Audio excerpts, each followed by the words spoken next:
পার্বতী। তাই মাগো আজকে যেই না আজ ভোলানাথ প্রথমে দেখেছিলেন এমন তো সময় গল্প শ্রবণ করেছিলেন মা পার্বতী।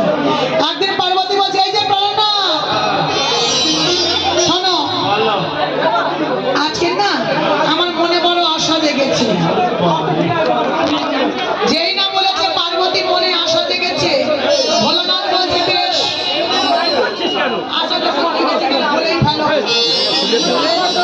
তোমার মনে আশা জেগেছে তা কি আশা জেগেছে পার্বতী বলো। পার্বতী বলছে স্বামী আজকে আমার মনে কি আশা জেগেছে জানো? শোনো না আজকে আমার মনে আশা জেগেছে ভগবান কৃষ্ণচন্দ্রের ওই সর্বশ্রেষ্ঠ লীলা আমি শ্রবণ করিতে চাই। অসম্ভব। কেন অসম্ভব? কেন? টাকা যাও পয়সা যাও সোনা যাও গয়না যাও ভোলানাথ বলে উঠলো পার্বতী অসম্ভব। শোনো তুমি অন্য কিছু চাও, গাড়ি চাও, বাড়ি চাও, টাকা চাও, পয়সা চাও, যা চাইবে তুমি পাবে, কিন্তু ওই গল্পের কথা আমি তোমায় কিছুতেই বলতে পারবো না, বলতে পারবো না। পার্বতী বলছে হ্যাঁ গো শোনো টাকা দেবে, পয়সা দেবে, গাড়ি চাইলে গাড়ি দেবে, আর একটু গল্প শুনতে যাচ্ছি গল্প বলা যাবে না। ওই গল্পটার মধ্যে এমন কি আছে তুমি জানবে না। শোনো এই গল্প আমি তোমায় কিছুতেই বলতে পারবো না। পার্বতী মা বলছে শোনো আজকে যদি না তুমি আমার গল্প শোনাও তবে আমিও কি করতে পারি তুমিও দেখে নাও।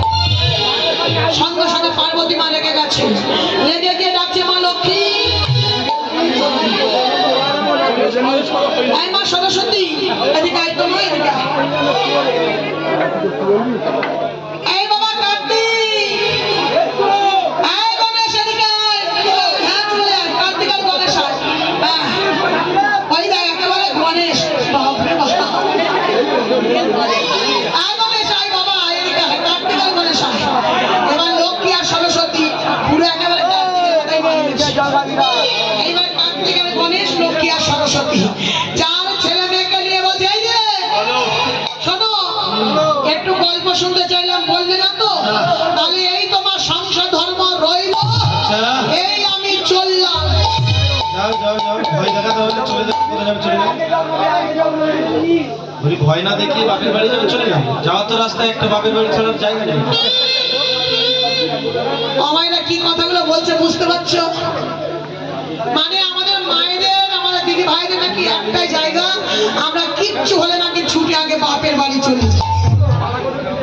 তাই যে ওর নাম ওই জন্য দিয়েছি আমি কেষ্ট, মানে ওর এখনো বিয়েই হলো না, এই এত হরি বাসনে বসে বসে ভুল ভাল প্রশ্নের উত্তর দেয় মায়েরা, কোনো মেয়ের মা মেয়ে দিতে চায় না। দরকার কি? বয়সটা তো আর কম হয়নি, বৈষ্ণব এখানে একটু ভুল ভাল সংশোধন করা যায় না। কৃষ্ণ নামে ভেসে যাবে। বলে কৃষ্ণ নামে ভেসে যাবো, সন্ন্যাস হবো। আমার বলে কিনা আমাদের মেয়েদের একটাই জায়গা, আমরা কিছু হলে নাকি ছুটে আগে বাপের বাড়ি চলে যায়। হ্যাঁ গো আপনারা বাপের বাড়ি যাও, তোমরা বাপের বাড়ি যাও, যাও না তো? না সবসময় আমরা বাপের বাড়ি যাই না, মাঝে মাঝে বাপের বাড়ি যাই। শোনো মাঝে মাঝে একবার করে ননদিনীর বাড়ি যাবে, ঠিক আছে? যত্নটা বেশি হবে তাই না? আমার মাঝে মাঝে এই যে বৃন্দাবনে এসেছে না, বিশেষ করে এই বৃন্দাবনে চলে আসে, এখানে কোনো সমস্যা নেই, গন্ডগোল নেই, এখানের মতো আর শান্তি কোথাও মিলবে না। হরি নামে কি আনন্দ ডুবলে জানা যায়, নামে যে ডুবেছে সে জেনেছে, অন্যের জানা মনদায়। তাই গৌর হরি বল হরি বল।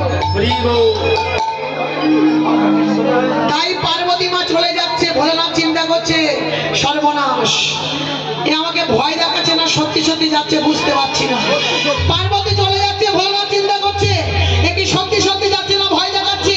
ডাক দিয়েছে আরে পার্বতী, পার্বতী দাঁড়াও দাঁড়াও দাঁড়াও।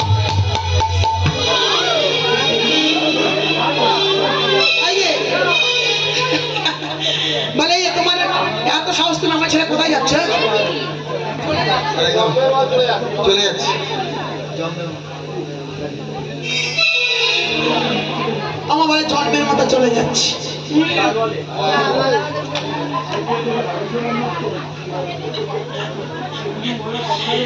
ঠিক বলেছে একদম, আমার বাবা একদম ঠিক বলেছে, মানে জীবনেও যাবে না। এই যে তোমার সাহস কম না, তুমি আমার ছেড়ে চলে যাচ্ছ? হ্যাঁ, আমি তো জানি তুমি আমার ছেড়ে থাকতে পারবে না। আর কোথায় যাচ্ছ আমার ছেড়ে, বলো এবার দেখি।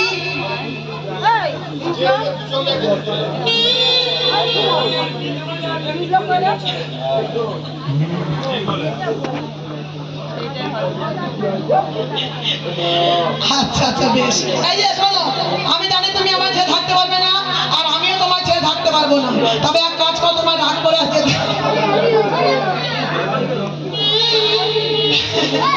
তোমার রাগ করে যেতে হবে না। বলো কি করলে তুমি সংসারে দুজনে একসঙ্গে থাকবো, সেই উপায়টা বলে দাও।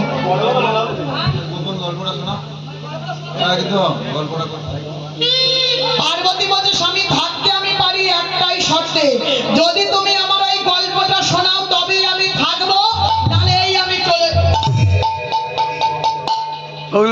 এখন আমার রেগে আছে। ভোলানাথ চিন্তা করছে, না না না, যেভাবে হোক পার্বতীকে রক্ষা করতেই হবে, আটকাতেই হবে। তাই বললো, এই যে শোনো শোনো শোনো, আমি গল্প বলবো, তবে আমার গল্প শুনতে গেলে তোমার দুটি শর্ত মানতে হবে। প্রথম শর্ত হলো, আমি যখন গল্প বর্ণনা করবো, তুমি গল্প শুনবে আর একবার করে হু হু শব্দ করবে। আর দ্বিতীয় শর্ত হলো, এই গল্পের কথা কাউকে কোনোদিন বলা যাবে না, যাবে না, যাবে না। পার্বতী বলছে, ঠিক আছে, আমি গল্প শ্রবণ করবো, একবার করে হু দেবো। এই বলে মাগো, আজ পার্বতী আমার গল্প শুনছে আর ভোলানাথ গল্প বলছে। পার্বতী গল্প শুনছে, ভোলানাথ গল্প বলছে। এমন সময় গল্প শুনতে শুনতে শুনতে শুনতে মা পার্বতী কখন ঘুমিয়ে পড়েছে। পার্বতী মা ঘুমিয়ে পড়লো, বুঝতে পারলো না বাবা ভোলানাথ একই মনে গল্প বর্ণনা করে চলেছে। এমন সময় ওই বৃক্ষ ডালে বসেছিল একটি ছোট্ট সুখ পাখি। সুখ পাখিটি বলে উঠলো, মাগো, এমন মধুর গল্প শ্রবণ করিতে করিতে তোমার নয়নের নিদ্রাটা এলো কেমন করে? তবে তুমি ঘুমালে কি হবে, আজকে আমি কিছুতেই ঘুমাবো না। বৃক্ষ ডালের উপরে বসে বসে সুখ পাখি গল্প শ্রবণ করছি আর একবার করে হু হু শব্দ করছি। আর এদিকে ভোলানাথ গল্প বর্ণনা করে যেই না তাকিয়েছে, দেখছে পার্বতী ঘুমিয়ে অচৈতন্য, চিৎকার করে উঠলো, পার্বতী যাবে কি? পার্বতী তুমি অমন করে ঘুমিয়ে অচৈতন্য, তাহলে কে আমার গল্প শ্রবণ করিল? চারিদিকে তন্ন তন্ন করে সন্ধান করছে। হঠাৎ খুঁজতে খুঁজতে দৃষ্টি গেল ওই বৃক্ষ ডালের ওপর।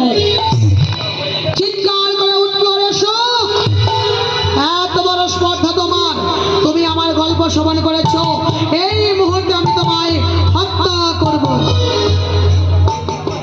সুখ পাখিটিকে মারবার জন্য বাবা ভোলানাথের হাতে যে ত্রিশূল ছিল, সেই ত্রিশূলকে বলে উঠলো, ত্রিশূল যাও, তুমি সুখ পাখিকে হত্যা করে এসো। সঙ্গে সঙ্গে ওই সুখ পাখি চলেছি আর বাবার হাতে ত্রিশূল চলেছি। এমন সময় কোথাও আর আশ্রয় পাচ্ছিল না। ওই সুখ পাখি উঠতে উঠতে গিয়ে কৃষ্ণ দৈপায়ন ব্যাসের স্ত্রী বায়বী তখন নিদ্রামগ্ন অবস্থায়। আর ওই সুখ পাখিটি উঠতে উঠতে মা বায়বীর জন্য দ্বার দিয়ে গর্ভের মধ্যে প্রবেশ করল। আর যেই না গর্ভের মধ্যে প্রবেশ করেছে, সঙ্গে সঙ্গে বাবার হাতে ত্রিশূল বলে উঠল, গো সুখ, আমার হাত থেকে মুক্তি পাওয়ার জন্য তুমি মা মায়াবীর গর্ভে প্রবেশ করেছো। শুনে রাখো, এই মুহূর্তে দাঁড়িয়ে আমি বলে গেলাম, আজ থেকে 16 বছর আগে তুমি ভূমিষ্ঠ হতে পারবে না, পারবে না, পারবে না। সুখ পাখিটি আমার মা মায়াবীর গর্ভে বাড়তে লাগলো। আর একদিন চন্দ্রবংশের সন্তান মহারাজ পরীক্ষিত গিয়েছিল মৃগয়া শিকারে। হঠাৎ জল পিপাসায় কাতর হয়ে শ্রমিক মুনির আশ্রমে গিয়ে বলেছিল, মুনিবর, আমায় একটু জল দাও। কিন্তু প্রশ্নের উত্তর যখন পেল না, মহারাজ পরীক্ষিত রেগে গিয়ে একটি মৃত সর্পের মালা পরিয়ে দিয়েছিল। আর ওই মৃত সর্পের মালা পরানোর জন্য শ্রমিক মুনির পুত্র সিংহী অভিশাপ দিয়েছিল, ওগো, তুমি যেই হও না কেন, বিনা কারণে বিনা অপরাধে আমার পিতার গলায় এই মৃত সর্প পরানোর জন্য আমিও তোমায় অভিশাপ দিয়ে গেলাম। আজ থেকে থেকে 7 দিনের মধ্যে বিষাক্ত সর্পের দংশনে তোমার মৃত্যু হবে, মৃত্যু হবে, মৃত্যু হবে। অভিশাপটা দেওয়া হয়ে গেল। আর যখন জানতে পারলো মহারাজ পরীক্ষিত রাজ্যের দায় দায়িত্ব ছেড়ে দিয়ে বাবা ঊর্ধ্বে দুটি বাহু তুলেই হরিনামে গাইতে গাইতে, কৃষ্ণ নাম গাইতে গাইতে গিয়ে বসলো কোথায়? সরস্বতী নদীর তীরে। আর সরস্বতী নদীর তীরে বসে হরিনাম গাইছে। আর ওই যে সুখ পাখিটি মা মায়াবীর গর্ভে প্রবেশ করেছিল, দেখতে দেখতে 16টা বৎসর এসে উপস্থিত। সঙ্গে সঙ্গে 16টা বৎসর পর মা মায়াবী একটি পুত্র সন্তান প্রসব করেছিল। ভূমিষ্ঠ হওয়ার সঙ্গে সঙ্গে নাম হলো শ্রীপাদ সুখদেব গোস্বামী। শ্রীপাদ সুখদেব গোস্বামী ভূমিষ্ঠ হওয়ার সঙ্গে সঙ্গে 16 বৎসরের পূর্ণ যুবক ঊর্ধ্বে দুটি বাহু তুলে হরিনাম গাইতে গাইতে চলেছে, কৃষ্ণ নাম গাইতে গাইতে চলেছে। বদনে বলছে